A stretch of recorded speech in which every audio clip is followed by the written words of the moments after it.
Hello, fellow muggles. Hogwarts Legacy may be shrouded in controversy, but there's a lot of good to be said here. However, parents, you'll want to stick around for the end because this may just be the Harry Potter game you have always dreamed of, but you might not want your kids to play it. So grab a chocolate frog and some butterbeer and let's review Hogwarts Legacy.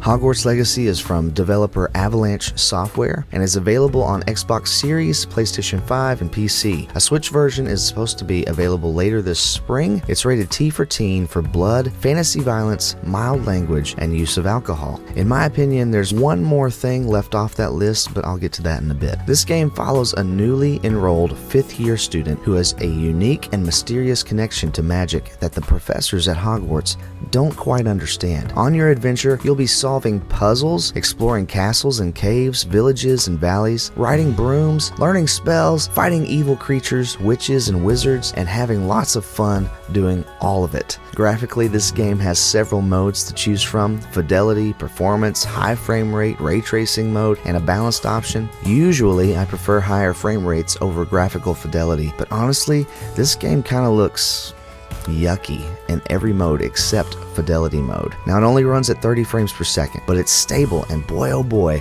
does it look good. There is the occasional glitch and some pop-in the distance from time to time, but this game is far from broken. The level of detail in the environments and the clothes and the faces of the characters is astounding. When I would switch to a different mode, all of that glorious detail vanished, and it really made the world less immersive. I was actually surprised at how much it took me out of the game, but 30 frames per second isn't so bad, and here's why.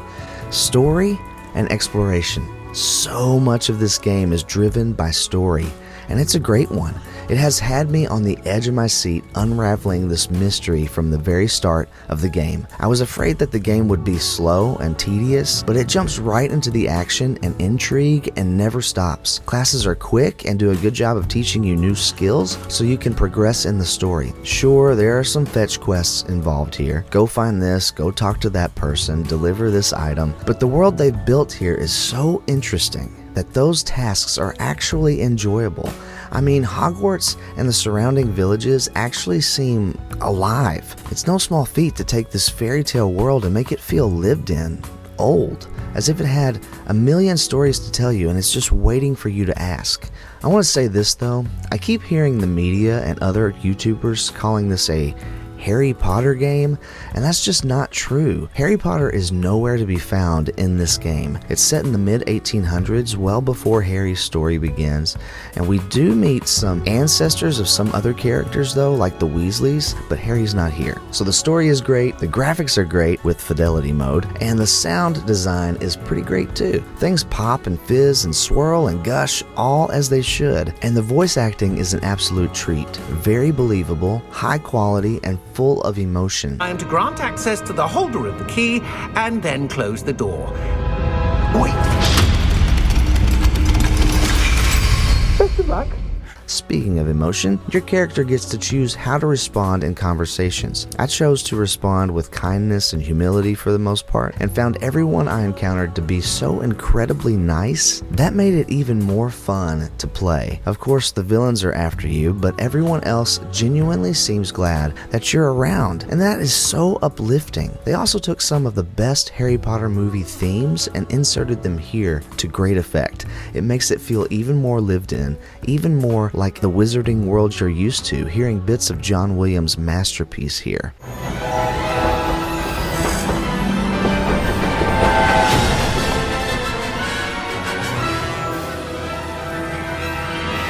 Alright parents, now for the rating stuff. Let me preface this by saying that I am in no way trying to tell you how to raise your child. I'm only informing you of things in the game that I think a parent might want to know before they spend their money. You decide what to do with the information. Blood and fantasy violence. Yep, there are definitely those things. You fight all kinds of creatures here. Humans, stone golems, giants, spiders, evil wolves, goblins, you name it. There are dragons and trolls. People die, the stakes are high. You can eat some pie. That is no lie. Now I'm just rhyming, but you can in fact eat sweet treats in the game. Some of your combat moves are absolutely brutal.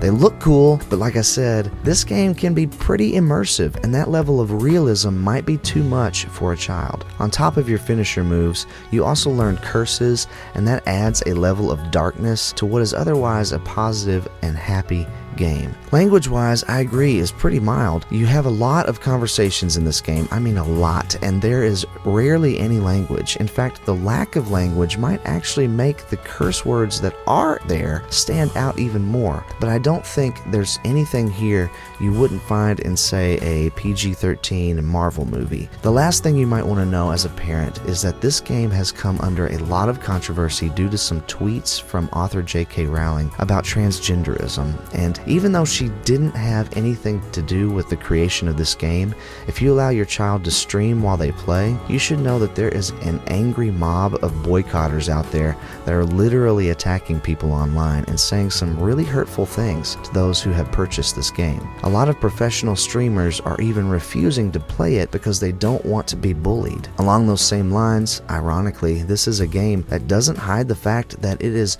very inclusive of people of all lifestyles. You will encounter people of various sexualities and non-traditional genders, so if you're not comfortable or ready to expose your child to that, then you may want to steer clear of this one. Oh dear. Well, this isn't a good match at all, is it? For teens and older, whether you're a longtime Harry Potter fan or not, this is an excellent RPG with a riveting story and a world you can get lost in. I think the developers have caught the golden snitch with this one. I give it 9 Birdie Bots every flavor beans out of 10. Thanks for watching, and here's a dad joke for you. Why does Voldemort prefer Twitter over Facebook? Because he only has followers, not friends. Ooh, boom roasted, Voldemort! Do me a huge favor and please don't forget to like and subscribe for more great gaming content, and I'll catch you on the flippity flip. See ya.